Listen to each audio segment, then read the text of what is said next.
Bonjour et bienvenue sur le podcast Macom par 3, votre dose hebdo de motivation et de conseils pour communiquer sans vous épuiser.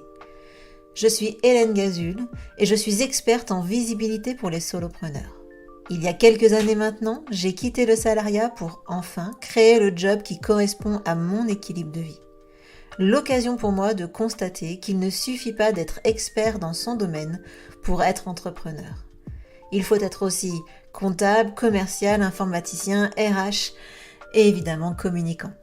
Alors, j'ai choisi d'être la partenaire com des entrepreneurs multicasquettes que nous sommes tous. À travers ce podcast et mes accompagnements, je vous partage mes conseils et mon expérience pour vous aider à communiquer simplement sans vous épuiser. Mais plus que tout, mon objectif est que vous passiez à l'action. Les conseils inapplicables et les to-do list sans fin, très peu pour moi.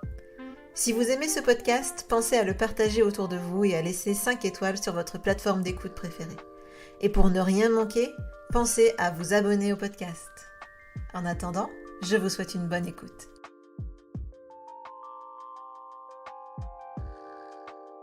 Bonjour, bienvenue dans cet épisode de podcast avec un invité que je suis ravie d'accueillir puisque nous allons discuter aujourd'hui avec Olivier Mekjian qui est un multi-entrepreneur mais qui est surtout, à mon sens, un passionné d'histoire à raconter, pas l'histoire historique. C'est vraiment des histoires à raconter et ces histoires, elles servent souvent, toujours un message. Et je me suis dit que compte tenu de son histoire à lui, c'est-à-dire qu'il a quand même été aux côtés de beaucoup de sportifs de haut niveau, eh bien, il avait forcément de très belles choses à nous raconter concernant l'échec.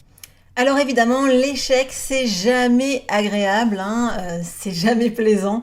Et j'espère que cet épisode, tout simplement, va te permettre de voir les choses différemment.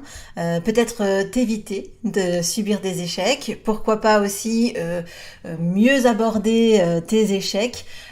Olivier disait « Vive les échecs » en commençant cet épisode, et non pas le jeu, mais bien les échecs, les déconvenus. Je laisse la parole à notre échange qui a été très riche, un peu plus long que les épisodes habituels, mais je suis certaine que tu vas y trouver des pépites. Écoute ça et surtout, viens nous dire ce que tu as pensé de l'épisode. Bonjour Olivier, bienvenue. Merci Hélène, un plaisir d'être là avec toi. Je suis ravie moi aussi de te retrouver ici parce que tu es déjà tu es coutumier du podcast, en tout cas d'intervenir sur ton propre podcast, on va dire. Tu auras l'occasion de nous en dire un petit peu plus. Et donc, je suis ravie parce que je suis convaincue que tu as de belles histoires à nous raconter puisque c'est quelque chose que tu fais régulièrement, notamment sur LinkedIn. Donc, je vous invite à aller découvrir le profil LinkedIn d'Olivier. Merci. Et tu sais que je suis fan de ton émission, entre guillemets, de ton podcast, de ta chaîne. Je te suis, je t'écoute, enfin, c'est extra. Merci beaucoup pour ton retour. Du coup, je te laisse un petit peu te présenter ton activité, un peu ton histoire si tu le souhaites. Voilà, c'est ta carte blanche pour nous dire qui tu es. Bon. Alors, je suis un jeune start-upper. J'ai créé une start-up il y a 2 ans et demi qui s'appelle Skill Minute. Et la promesse que je fais, c'est en quelques minutes de faire grandir les soft skills des collaborateurs d'une entreprise. Donc c'est du B2B.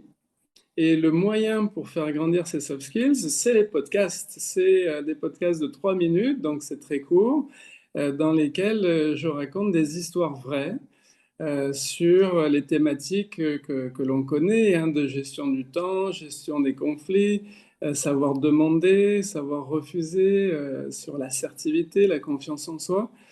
Donc voilà cette aventure avec plus de 1000 personnes qui suivent ces podcasts dans les entreprises clientes. Et c'est ma quatrième création d'entreprise puisque j'ai aujourd'hui 52 ans. Ma première était, j'avais 20 ans. Donc, c'est un plaisir de parler entrepreneuriat aussi avec toi et de cette liberté de créer. Oui. Alors, c'est vrai que nous, on va aborder le sujet de la liberté de créer et la liberté d'échouer aussi. C'est vrai qu'on en parle assez peu. Enfin, moi, je trouve que sur les réseaux sociaux, etc., on parle assez peu des échecs. Tout le monde fait briller ses succès, ça c'est clair.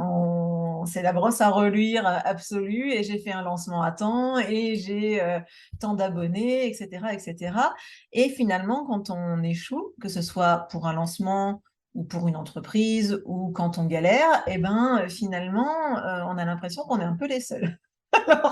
Alors, c'est pour ça que je voulais vraiment faire cet épisode, même si j'ai coutume de parler de mes échecs sans problème sur le podcast. Je voulais aussi que toi, tu interviennes avec ta casquette de conteur d'histoire et souvent d'ailleurs dans tes contes, j'ai envie de dire, je vais l'appeler comme ça, eh bien, dans ce que tu racontes en tout cas, eh bien, on parle souvent d'ailleurs de certains échecs ou des difficultés. Toi, tu es beaucoup dans le domaine sportif. Alors, je pense que tu as eu une ancienne vie dans le domaine sportif, quelque chose C'est comme vrai, c'est vrai. Et ton podcast d'aujourd'hui, j'avais envie de l'intituler Vive les échecs. ça. Vive Je les pourrais. échecs. Ah oui, vraiment, mais je le pense sincèrement en plus. Parce que, en fait, quelqu'un qui te dit, moi, j'échoue pas, tu peux très vite lui dire, tu sors un peu, tu fais des trucs où. Tu prends des risques un peu ou pas? C'est ça.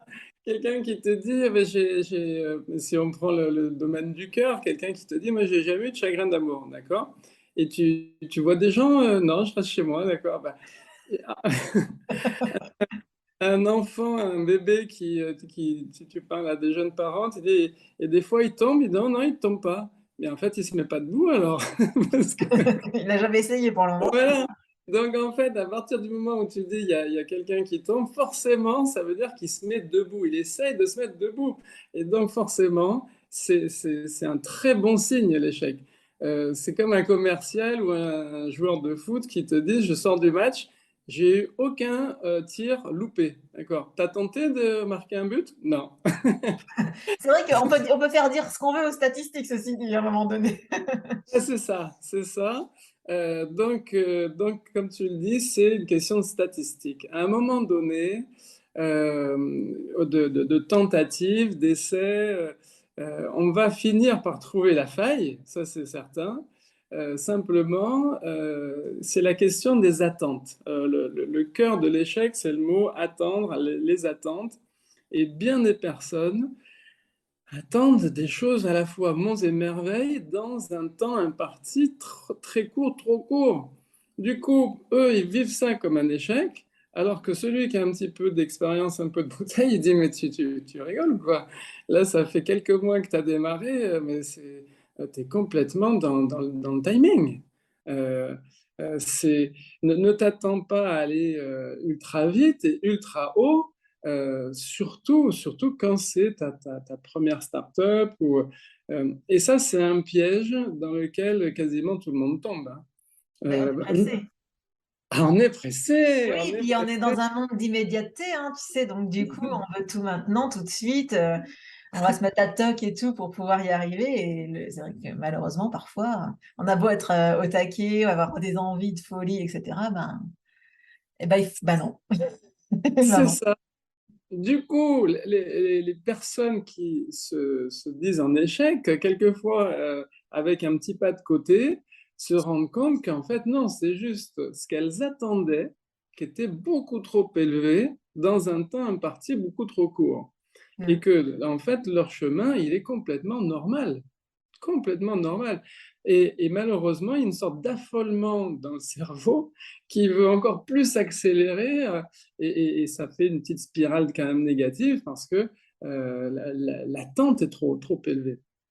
Au niveau commerce, c'est la même chose. C'est-à-dire que quand on est en B2B, même en B2C, mais surtout en B2B, on aimerait que les choses avancent vite.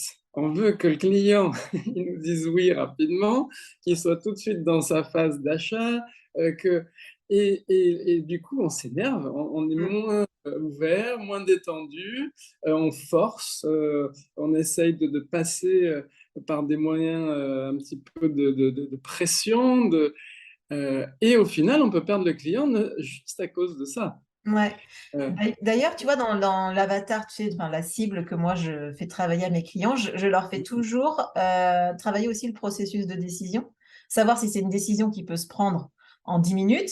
Il y a certains trucs qu'on peut les acheter en 10 minutes, franchement, des choses, c'est impulsif, quoi. Ah, tiens, ce maquillage, ou ah, tiens, ce produit, machin. Mais il y a des fois, les processus d'achat, ils peuvent durer 6 mois, en fait. Et dans ces cas-là, eh ben, il faut en être conscient, en fait. Et donc, on travaille là-dessus. Complètement. C'est exactement ça, c'est j'anticipe. Je me souviens de certains discours de coach, quel que soit le sport, mais là, c'est en foot, où le coach a dit, mais ne vous attendez pas à un match facile. On rencontre certes une équipe qui est moins bien classée, tout ça. Ils vont jouer derrière, ça va être pénible, ils vont vous rendre le match impossible. Donc, n'allez pas rêver au match où on enfile les buts comme on enfile les perles. Et donc, il anticipe ce sentiment de frustration, parce qu'un autre mot important, c'est la frustration. Et à partir du moment où on commence à être frustré, comme au tennis, on a tendance à balancer les balles, à vouloir casser la raquette. Non, non, tout ça est parfaitement normal, suit un cheminement classique. Et à moi de savoir patienter, voire même pas de patienter, parce que vu que c'est comme ça, est-ce que l'agriculteur, il veut tirer sur les bourgeons pour avoir des cerises? Non. Il sait, il sait que l'arbre est en fleur, ça va prendre le temps que ça va prendre. Il prend soin de son arbre, mais les choses vont arriver. Les choses vont arriver. Oui, en fait, il faut être conscient des étapes normales, finalement. C'est Juste ça, les étapes. des étapes. Alors, j'ai réfléchi aussi à cette idée d'échec. Et malgré tout, il y a bien sûr ce côté différent des attentes.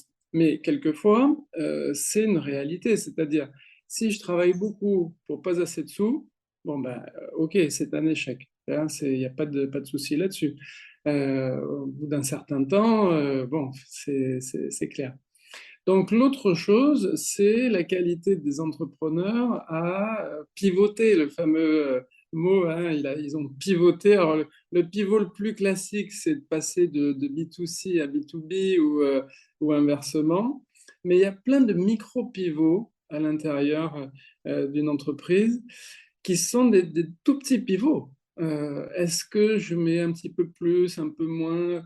On est des pâtissiers, donc c'est au gramme près que ça, Mm. le fondant au chocolat, il faut que ce soit craquant à l'extérieur, fondant à l'intérieur. Et puis quelquefois, c'est trop fondant, trop craquant.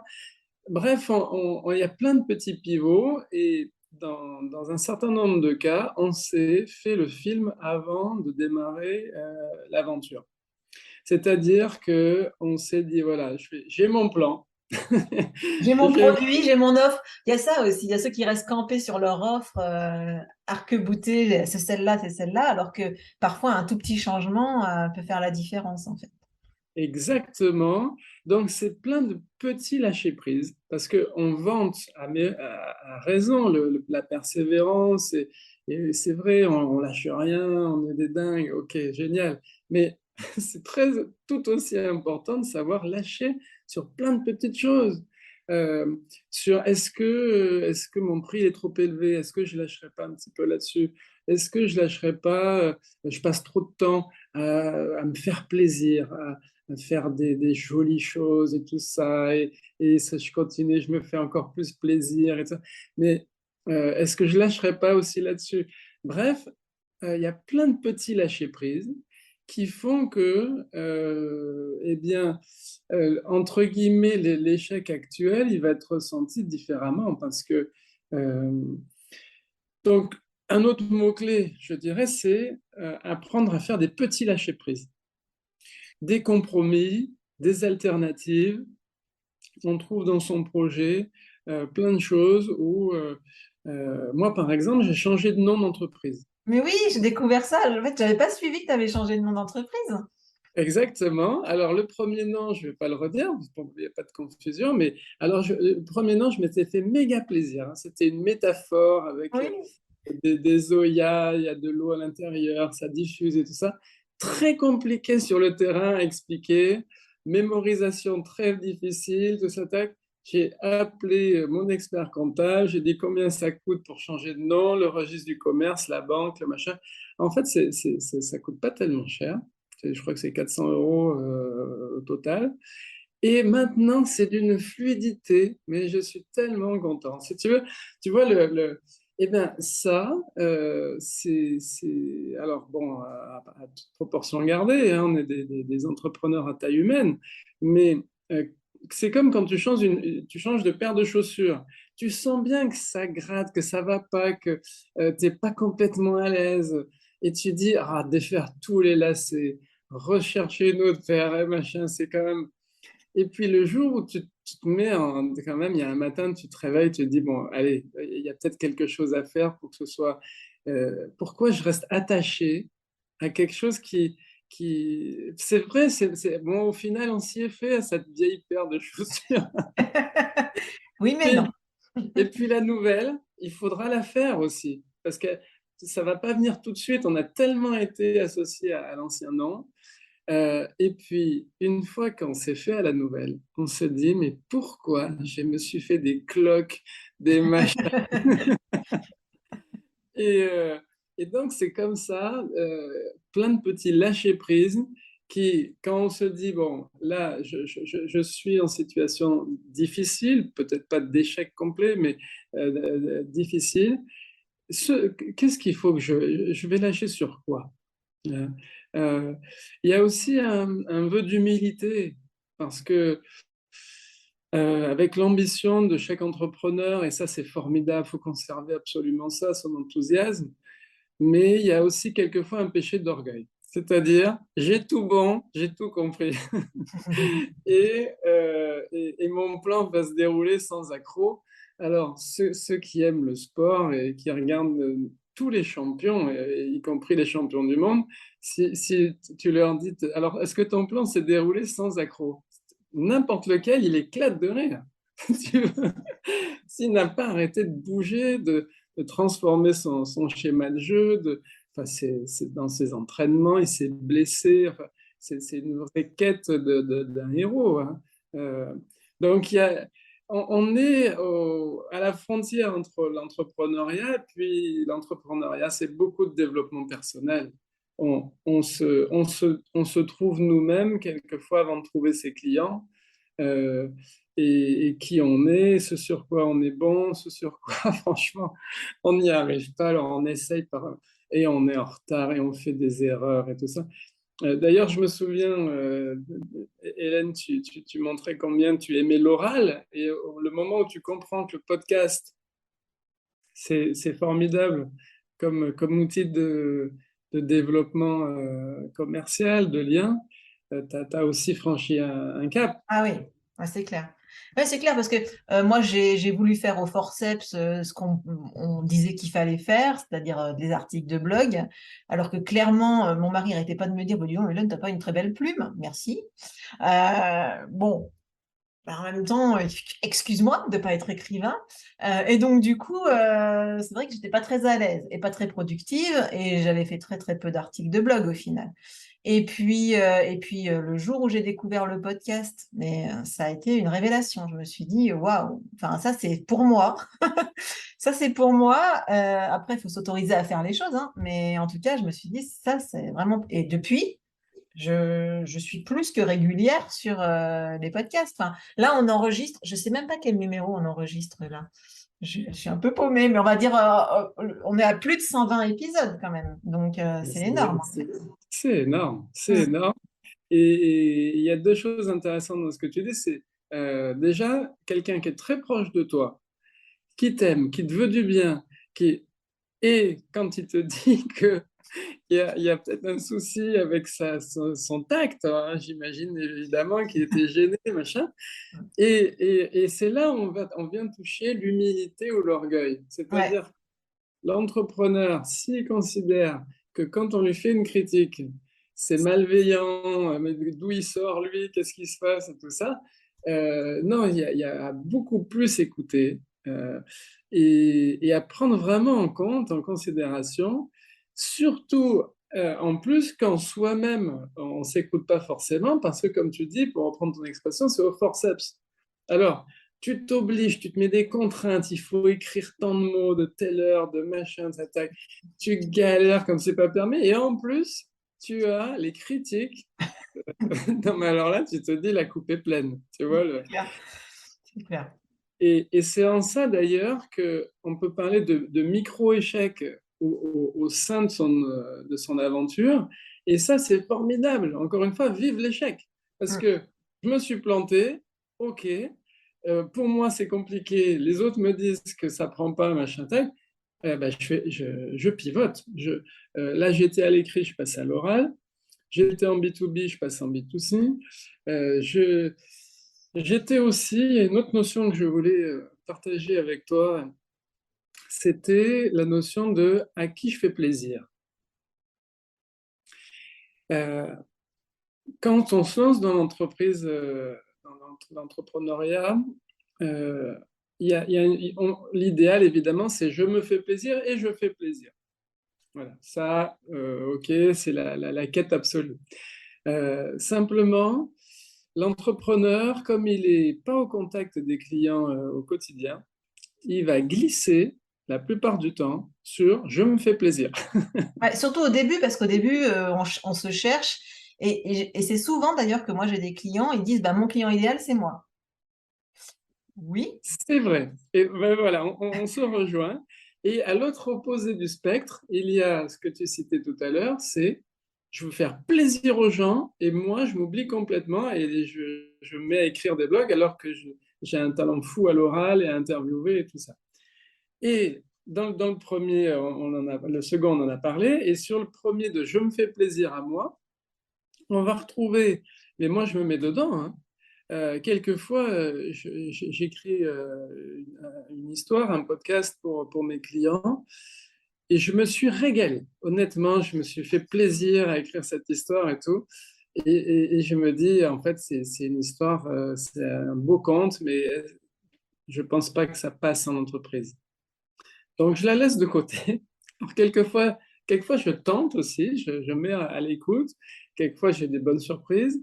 Mais là aussi, la question, c'est est-ce que je ne suis pas en train seulement de me faire plaisir? C'est-à-dire, on n'est plus dans une démarche entrepreneuriale à distinguer d'une démarche artistique. Eh oui. Voilà. L'artiste, il se fait plaisir. Tu vois, c'est-à-dire que quand le soir, je dessine, j'écris des chansons ou je sculpte, c'est mon truc à moi. Il y a pas de commande, il n'y a pas de ROI, de retour sur investissement. C'est, et c'est une démarche artistique. Et ces deux démarches-là, quelquefois, elles peuvent se conjuguer, mais l'entrepreneur n'est pas un artiste.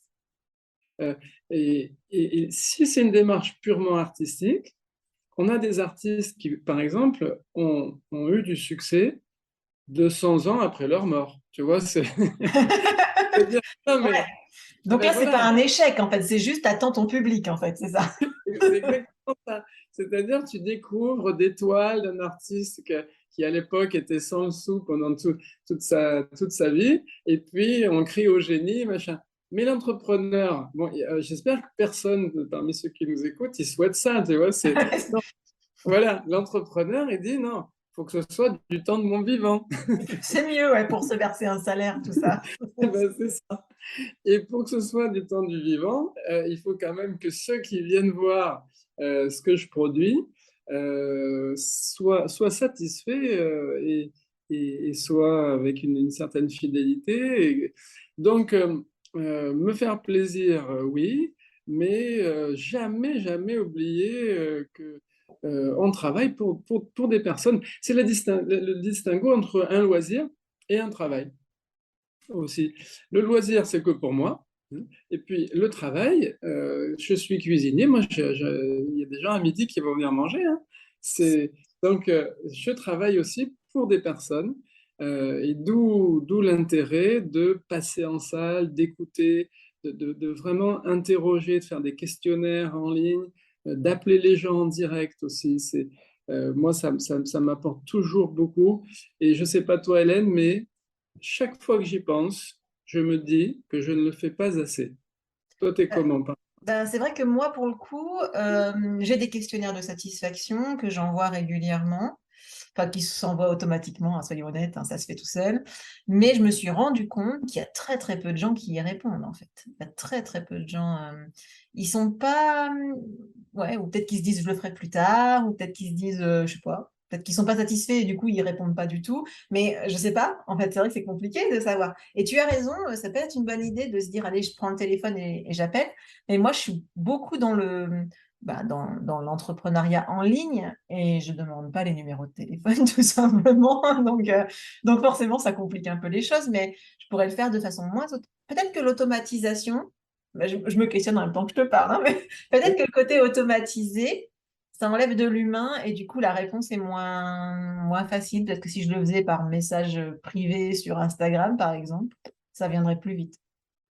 Oui, et ce que tu évoques me fait penser à l'histoire de blog versus podcast. C'est-à-dire que le questionnaire, il est écrit, le coup de fil, il est à l'oral. C'est Et vrai. si moi je reçois un coup de fil d'Hélène Gazul, ben je vois, je décroche, je suis content, on va parler un petit peu, tu vas m'interroger, merci, au revoir. Et toi, donc peut-être qu'effectivement, il y a quelque chose à regarder là-dessus une demi-journée par mois à appeler des clients, mais ça peut être en plus du plaisir.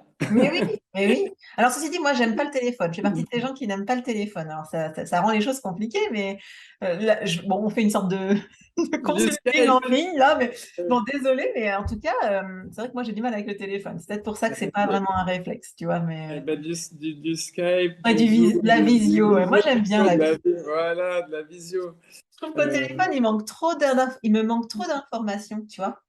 Là, tu vois, vous, les auditeurs, vous allez entendre que nos voix, mais nous, on se regarde depuis tout à l'heure, puisqu'on est en Zoom, et on voit le visage. Je vois quand Olivier il sourit, bon, à peu près tout le temps finalement. Et donc, ça me donne des indications sur le fait que ben, il passe un bon moment. Et ça me manque un peu au téléphone, en fait. eh oui. Alors, je vais Bon, bref, rebondir. Parce que revenons-en à nos moutons, hein, l'échec. je vais rebondir justement, c'est quand on sourit plus, quand on sourit pas, quand on est dans, il y a un client important enfin, un prospect qui ne deviendra pas un client tout de suite en tout cas, mais qui nous a dit non, oui, c'est des moments délicats et on a tous sauf envie de sourire, on est un peu en panique. On regarde les comptes, c'est serré, on s'était fait bon.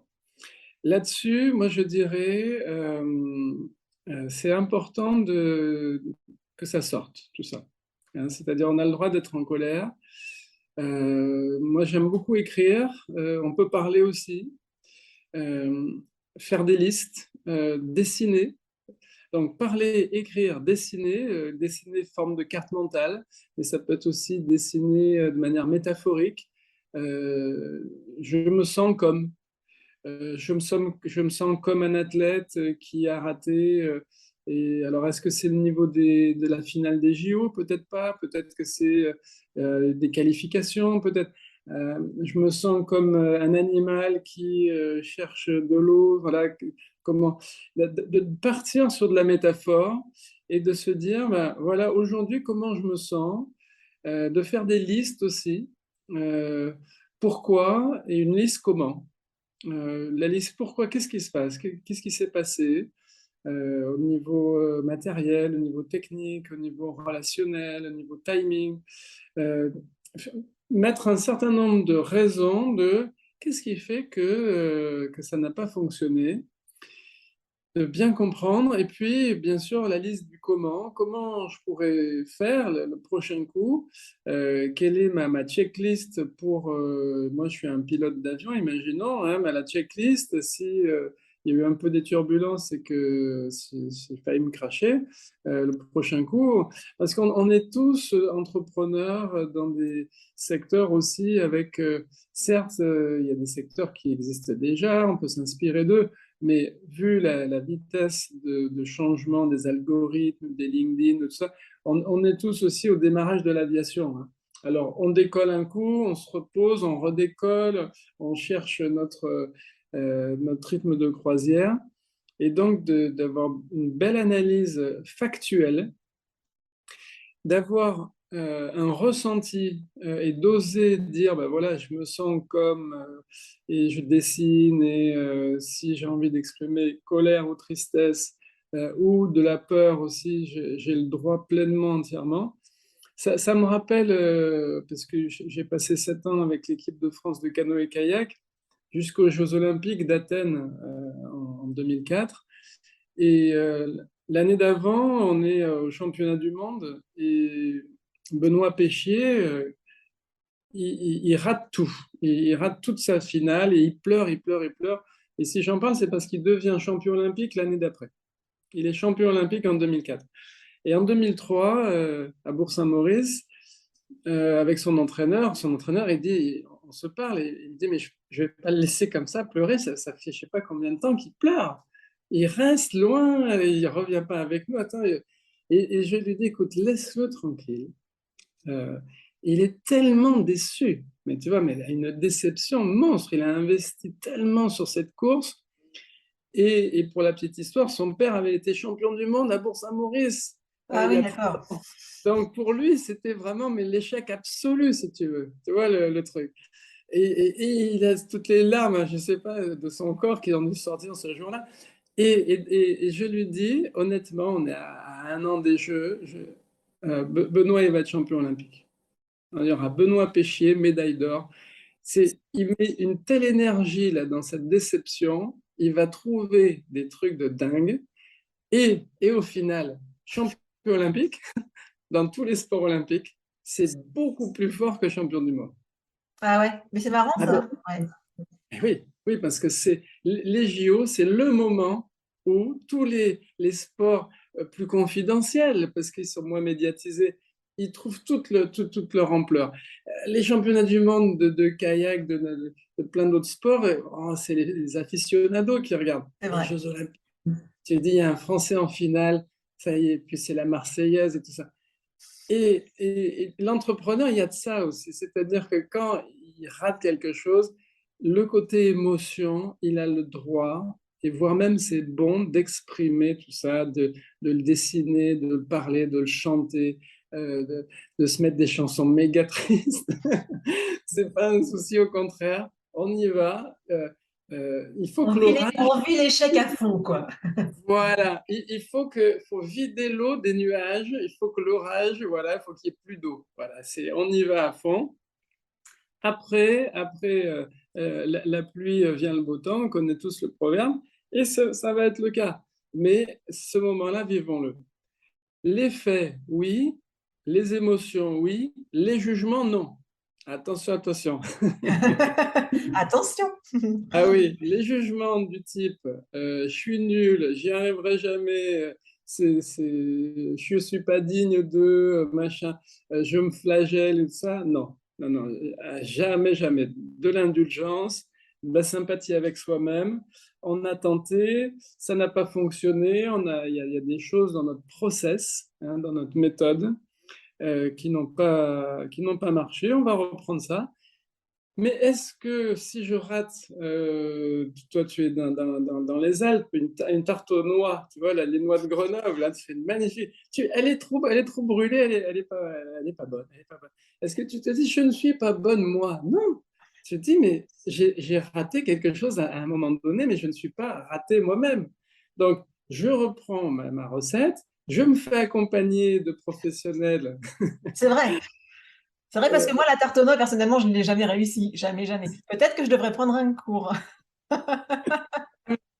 Mais c'est technique, et toi, en tant que professionnel de la communication, c'est la même chose. C'est Et vrai. là, ils disent, ben, je publie, je suis sur LinkedIn, je suis sur Insta, et puis ça ne fonctionne pas. Et toi, en 3 ou 4 questions, tu leur dis, est-ce que tu fais ci, et puis ils te disent, non, non, et puis oui, peut-être de temps en temps. Tu dis, bon, bah, ok, on n'y est pas. Est-ce que tu as préchauffé ton four? Et ton four, il est à combien? La plaque, elle est à quel niveau? C'est une plaque en dur, c'est une plaque trouée, elle est comment? Et au final, enfin, le professionnel, mais en 3 minutes, il te dit, ne te remets pas en question. Remets en question ton process, ta méthode. Arrête de te flageller, de te mettre des mots terribles, parce qu'il y a des gens, vraiment, ils se flagellent à longueur de journée. Non, non, non, c'est tout sur le process, la Les faits. cuisson, les faits, et, euh, et donc, si possible aussi, dans ce moment-là, écouter, lire, se faire accompagner des professionnels.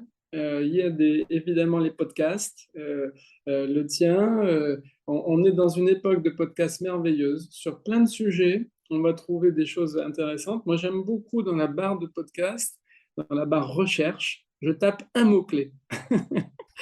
Et dans ce mot-clé, ça me fait un nouveau Google, tu vois, un nouveau Internet, un nouvel Internet. Et je découvre des talents, des gens formidables. Euh, des lectures, on oublie la lecture. Non, mais sans déconner, hein, il y a les éditions Erol, Duno, les éditions de l'Homme, Marabout. Il y a des formidables ouvrages sur l'entrepreneuriat, sur le marketing, la vente. Euh, et de ça, c'est vrai que du coup, les faits, oui, le ressenti, oui, les jugements, non. Ouais, Voilà, moi je valide, hein. c'est ça. Je valide, mais c'est vrai que quand tu le dis, ça semble facile, logique, etc. C'est vrai qu'on a vite tendance à se dire, oh là là, mais qu'est-ce que je suis nulle. Par exemple, moi, je reviens sur la pâtisserie, tu vois. Bon, bah, c'est de notoriété publique, en tout cas dans mon petit environnement, que Hélène ne sait pas faire de pâtisserie. Enfin, clairement, je suis nulle en pâtisserie. Tout ce que je fais en pâtisserie, c'est loupé. Je ne sais pas pourquoi. C'est inexpliqué, mais tout le monde le sait. Les enfants, surtout les enfants, les copains de mon fils, hein, qui à chaque anniversaire goûtent mes créations, sont au courant. Mais tu as raison, finalement, on en vient vite à dire je suis nulle en pâtisserie, alors que finalement, je suis experte en moelleux au chocolat. Ah, J'ai voilà, ma spécialité, tu vois. c'est ça. Et si tu es, entre guillemets, puisque c'est le thème du jour, en échec en pâtisserie, tu vas diviser ce truc-là, mais tu dis non, je suis pas en échec. Alors, déjà, surtout que ça ne fasse pas tache d'huile, c'est-à-dire je suis en échec en cuisine, je suis en échec en accueil de personnes. Non, non, non. Euh, ok, je n'arrive pas à faire la Un gâteau. Un tarte gâteau. aux noix, un gâteau. Bon. La question très rapide, c'est qui t'accompagne? Mais Euh, personne. eh ben, c'est une évidence qu'il n'y a personne à côté de toi. Ben Euh, voilà. et voilà, c'est donc on est Avis au sur. pâtissier dans la zone de Grenoble. Et oui. Et puis ça, si on revient sur le business, sur l'entreprise, ce qui nous passionne, quelquefois on le voit qu'on n'y arrive pas bien. Alors soit on va continuer de vouloir le faire soi-même et on va y arriver. Parce qu'il n'y a aucune raison que, Hélène, tu n'arrives pas à faire une belle tarte aux noix. Mais Il non, n'y je a pas de comprends pas. souci. Si tu te fais accompagner, il n'y a pas de raison. Après, je peux aussi déléguer. Alors oui, c'est vrai que moi, les gens qui viennent manger à la maison, je leur demande d'amener le dessert. Et voilà.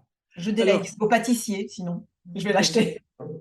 alors certains qui sont pas très forts en cold call, hein, les appels à froid, les appels commerciaux, ils sont super à l'aise derrière leur ordi, ils font des choses merveilleuses de l'inbound marketing.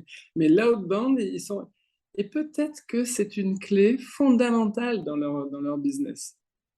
À ce moment-là, ils peuvent aussi déléguer une partie de cette mission avec des apporteurs d'affaires, par exemple. Mm. Ils vont prendre 10% du chiffre d'affaires, hein, hors taxe, et ça va faciliter, c'est-à-dire que c'est comme si quelqu'un avait déjà fait une belle partie du chemin. On vient de la part de quelqu'un qui nous a recommandé. Plutôt que d'aller en direct vers des clients, peut-être de jouer comme le billard à deux bandes. Plutôt que de vouloir tout de suite toucher notre interlocuteur, on se dit, ben, je vais toucher d'abord un interlocuteur que je connais, qui m'apprécie, qui apprécie mon travail, et puis il va me recommander. Donc d'aller chercher la recommandation. Mm. Et ça fait partie des petits pivots qui, au lieu de se dire je suis en échec, en appel à froid de mes prospects, vont permettre de réussir cette mission et au final de réussir tout court. Parce que on avait délaissé le téléphone, on avait délaissé les appels à froid, et il y a peut-être des contrats magnifiques à aller chercher là-dessus. Et donc, on est de nouveau à l'oral, et puis une autre solution aussi, c'est comme tu dis, amener votre gâteau. Ben là, c'est je prends quelqu'un en alternance, un BTS Action Co, je prends quelqu'un qui est dans la vente, quelqu'un qui est peut-être ravi, qui sera ravi de travailler avec beaucoup de liberté, avec un entrepreneur. Ça me coûte pas trop cher. Lui, il débute, mais en même temps, il a une niaque de fou. Alors, je dis il, elle, bien sûr, hein. Elle va être ravie d'appeler plein de gens et on va réfléchir ensemble. Je peux donc déléguer aussi. Ouais. Euh, c'est parce que l'entrepreneur, c'est un homme orchestre. Le terme aujourd'hui, c'est un slasher. Il adore faire plein de trucs et tout. Ok. Maintenant, il y a certaines choses, il faut reconnaître, on a besoin d'être accompagné. C'est comme aller courir, hein. Alors, certains vont courir ultra facilement tout seuls. Bravo à eux, je ne fais pas partie de cela. Mais si un pote qui nous dit, allez, on se met des rendez-vous, je viens de chercher et tout, et tout d'un coup, on se dit, bah, mais j'arrive à courir. Ouais, ouais. Régulièrement. Régulièrement.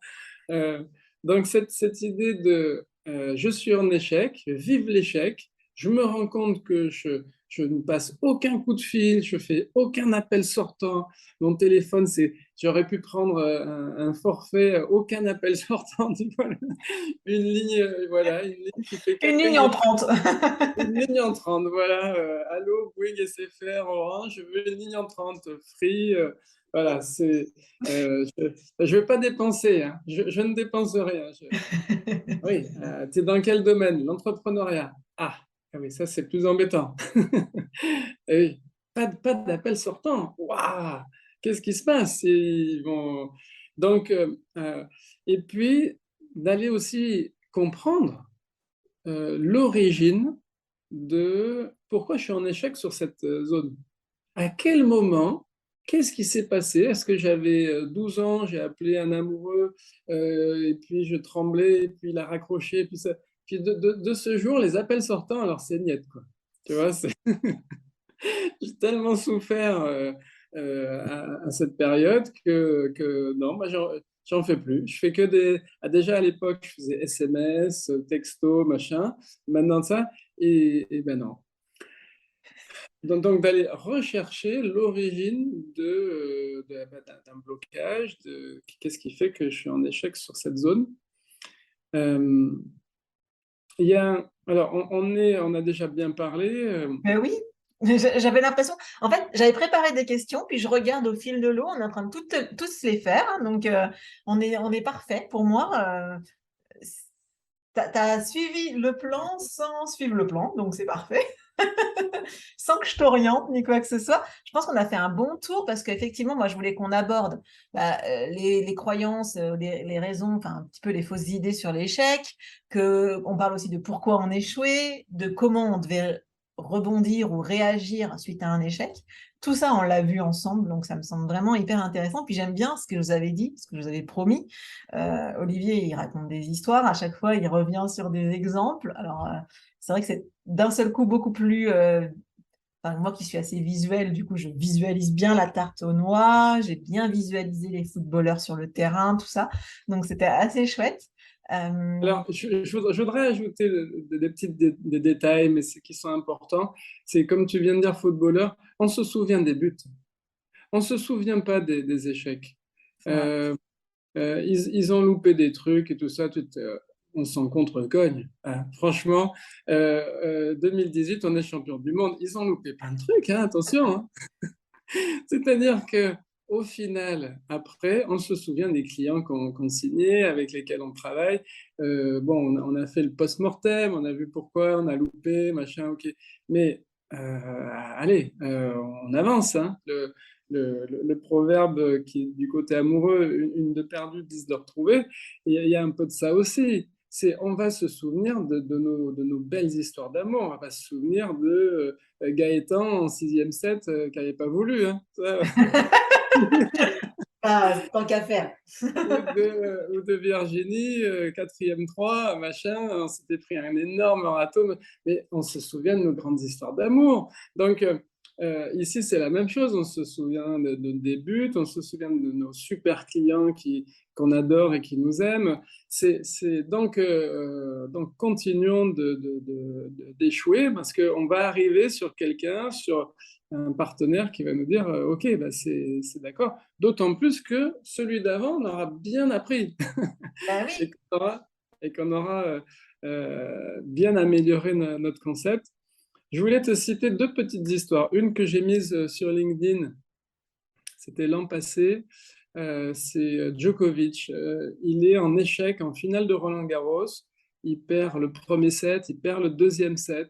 Tsitsipas est plus fort. C'est un jour où il est plus fort. Djokovic, il ne trouve pas la lumière. Et il va s'isoler 5 minutes dans le vestiaire. Alors certains l'appellent la pause pipi. En fait, il n'a même pas été aux toilettes, hein, puisque j'ai étudié le phénomène. Euh, et il sort de l'emprise. Il sort du public. Il y a du vent ce jour-là. Il est dans un endroit où il n'y a plus de vent. Il fait chaud. C'est les climatisés, les vestiaires de Roland-Garros. Il y a plein de monde. Il est tout seul. Et là, il médite. Il fait de la visualisation, il fait de la sophro, et il est adepte de yoga. C'est un joueur qui, tous les jours, il a des routines de je m'extrais du brouhaha. Et quand il revient, c'est un autre match. Ouais. Et il gagne le troisième, il gagne le quatrième, il gagne le cinquième, et il gagne Roland-Garros. Je l'ai lu ton post. Je le mettrai dans les notes, le lien vers ce post-là pour que vous alliez le découvrir. Et c'est vrai qu'il m'a inspiré moi-même, hein. C'est-à-dire que je me suis dit, ce champion, c'est un immense champion, hein. Alors, il est mal aimé, mais c'est un immense champion et on peut toujours apprendre des grands champions. Ce que lui, il fait en 5 minutes, peut-être nous, on va le faire en un jour, 2 jours, 3 jours. Tu vois, euh, mais c'est cette idée. C'est, je m'offre un temps de repli, un temps de tranquillité, et je vais revenir. Et je vais revenir avec des idées beaucoup plus claires, avec un schéma de jeu différent. Donc ça, c'était une histoire vraiment qui est formidable. Et puis, si tu me le permets, il y a une histoire animalière que j'aime beaucoup, c'est l'histoire du brochet. C'est une expérience où on met un brochet en face de petits verrons, c'est des petits poissons, et il adore ça, hein, il se nourrit de verrons. Et ben, il mange les verrons, il n'y a pas de souci. Et puis à un moment donné, on met une vitre euh, entre les deux, ce qui fait que le brochet, quand il se lance pour aller chercher les verrons, il se cogne. Le Alors il pauvre. le fait une fois, oui, il le fait une fois, 2 fois, 3 fois, et il se rend compte qu'en fait, il ne peut pas manger les verrons. Et on enlève la vitre. Les petits verrons nagent tout autour du brochet. Le brochet n'ose plus manger les verrons. Et l'entrepreneuriat, il y a un peu de ça. C'est-à-dire que quelqu'un a fait un peu de phoning à froid, ça n'a pas marché. Bon. Et puis, lui, il a changé son offre, son pitch est différent, le nom de sa société, il a changé, son attitude, il a beaucoup plus confiance parce qu'il a des clients maintenant, mais il n'essaye plus. Il n'essaye plus. Et donc, il y a plein de clients autour qui nagent comme ça, tranquille. Il pourrait entrer en contact avec eux, mais non, parce qu'il a le souvenir douloureux d'il y a quelque temps, alors qu'il a changé, tout a changé, tout a changé, mais il va plus essayer. Alors, vraiment, quel dommage, C'est quel vrai. dommage. Tu vois. Donc, Donc, c'est l'idée de, à partir du moment où j'ai changé pas mal de process, je vais retenter. Je vais retenter. Et puis, quel bonheur de voir que ça fonctionne. Et donc, ne restons pas attachés à un échec, surtout quand dans notre process, on a changé des choses. Euh, et, et puis, peut-être les dernières choses, souvent on dit l'entrepreneur, il ne faut pas de plan B, il n'y a qu'un plan A, on doit tout donner, machin. Non, non, moi je crois beaucoup au plan B et je crois qu'on peut être libre dans le salariat, parce qu'il y a un salariat bashing en ce moment qui est dingue. Alors là, Ouais. vraiment, non, non, les statistiques, c'est 70% 81% des entrepreneurs sont heureux au travail et 70% des salariés sont heureux au travail. Alors, il y a 10 points d'écart, c'est vrai, mais 70%. Ben ouais, donc c'est possible.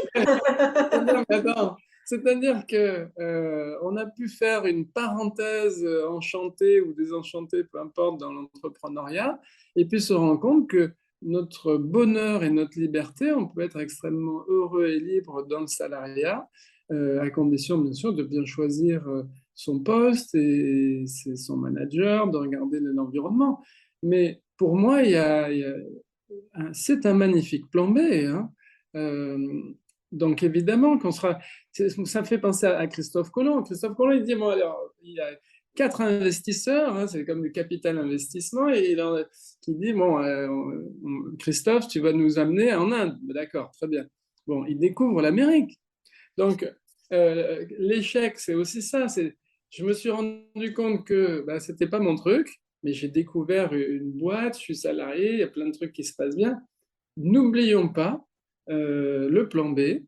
Euh, on a bien sûr beaucoup parlé de plein de pivots à l'intérieur de son projet entrepreneurial, et moi j'y tiens beaucoup, mais le plan B, il existe, hein. C'est pas, y a aucun souci, hein. C'est, c'est possible. On peut même rejoindre une start-up qui a réussi à décoller.